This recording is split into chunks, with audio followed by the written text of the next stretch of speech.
बच्चों, कल हमने बात करी थी विभिन्न प्रकार के कोलाइडल सिस्टम के बारे में, क्या होते हैं। फिर मैंने एक और बताया था कि कोलाइडी विलयन को कितने भागों में वर्गीकृत किया गया है और सबको याद भी हो गया होगा। 2 भागों में, द्रव स्नेही, इनके मैं नाम दूसरे बता भी चुकी हूँ, द्रव विरोधी कोलॉइड, द्रव स्नेही कोलॉइड और द्रव विरोधी कोलॉइड, लायोफिलिक और लायोफोबिक। ठीक है, द्रव रागी और द्रव विरागी कोलॉइड, हिंदी में सबका नाम। ठीक है, अब ये होते क्या हैं दोनों प्रकार के। तो देखो, कल मैंने एक एग्जाम्पल दिया, द्रव स्नेही और द्रव विरोधी, इनमें अंतर भी आता है।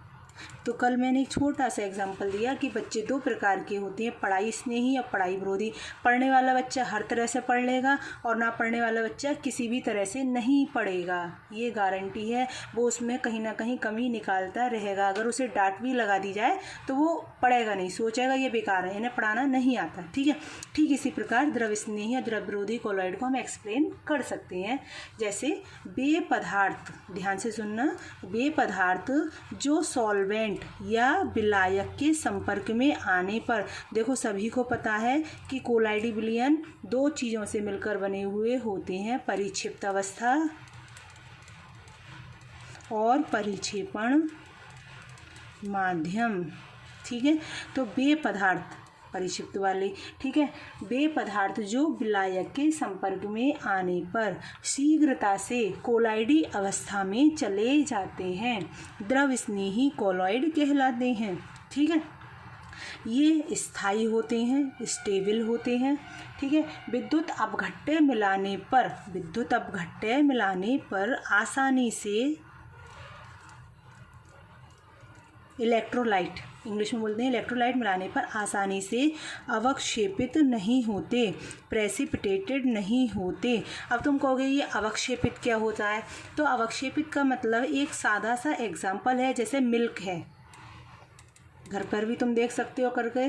तो मिल्क है, उसमें नींबू डाल देना तो मिल्क क्या हो जाएगा, हमारा फट जाएगा, अर्थात नीचे नीचे बैठ जाएगा मिल्क, और उसका पानी जो होगा, वाटर जो होगा, वो कहाँ रह जाएगा, ऊपर।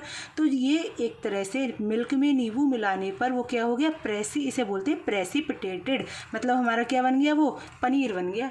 ठीक है, फाड़ मत लेना, मतलब मिल्क को नींबू में ऐड मत कर देना, मम्मी डांटेंगी बहुत ज़्यादा। ठीक, तो सबसे पहले क्या करते हैं, मिल्क में नींबू ऐड करा तो क्या हो गया, नीचे तली में बैठ जाएगा। ठीक, तो ये इसे बोलते हैं हम अवक्षेपित होना, प्रेसिपिटेटेड होना। तो द्रव स्नेही कोलॉइड जो होते हैं, पदार्थ जो होते हैं, विलायक में मिलाने पर आसानी से कोलाइडी विलयन बना लेते हैं, स्टेबल होते हैं, विद्युत अपघट्य मिलाने पर अवक्षेपित नहीं होते। और अगर मान लो बाई चांस अवक्षेपित हो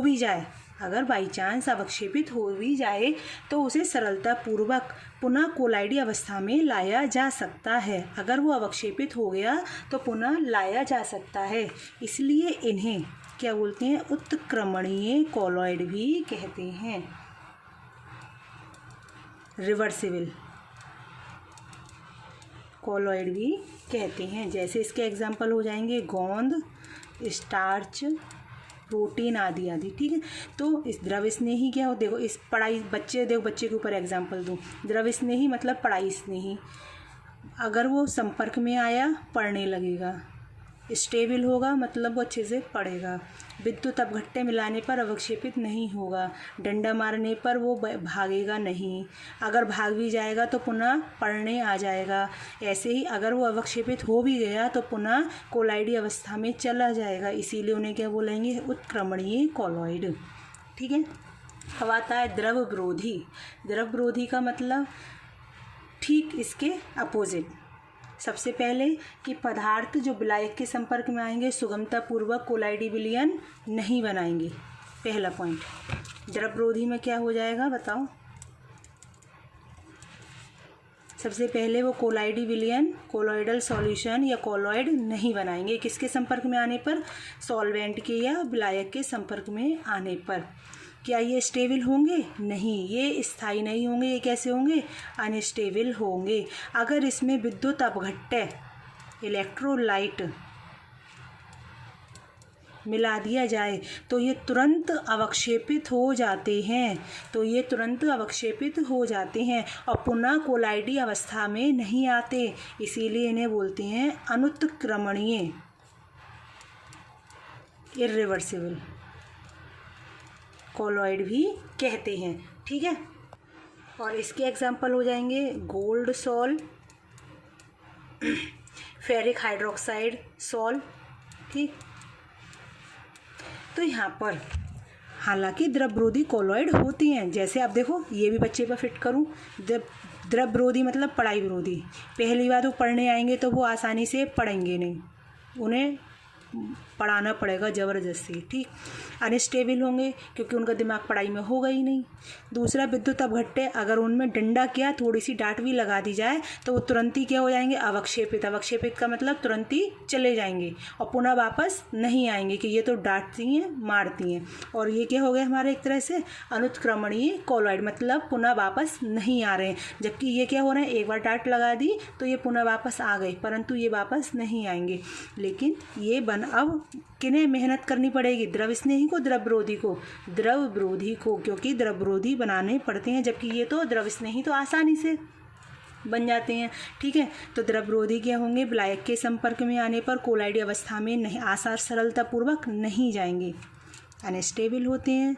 विद्युत अपघट्य मिलाने पर अवक्षेपित हो जाते हैं, अनुत्क्रमणीय होते हैं।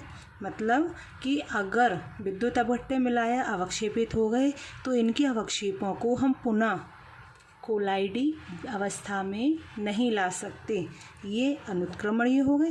जैसे इसके एग्जाम्पल हो गए गोल्ड सॉल, फेरिक हाइड्रोक्साइड का सॉल। ठीक है, अब इसके बाद हम बात करेंगे, इन दोनों में अंतर आ जाएगा। इसके बाद बात करेंगे प्रॉपर्टीज़ ऑफ कोलॉइड।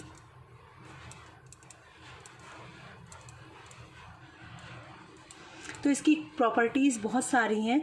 जैसे सबसे पहले बिस्मांग प्रकृति, आज मैं इसकी हेडिंग बता रही हूँ, कल इसके अंदर डिटेल चर्चा करेंगे। बिस्मांग प्रकृति, हेट्रोजीनस नेचर। दूसरा हो जाएगा इसका अणु संख्या गुणधर्म।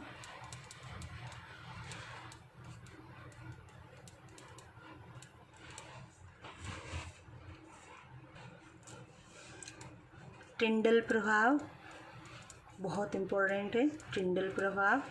ब्राउनी गति, वैद्युत कण संचलन, ये भी इम्पोर्टेंट है, सिलेबस में है।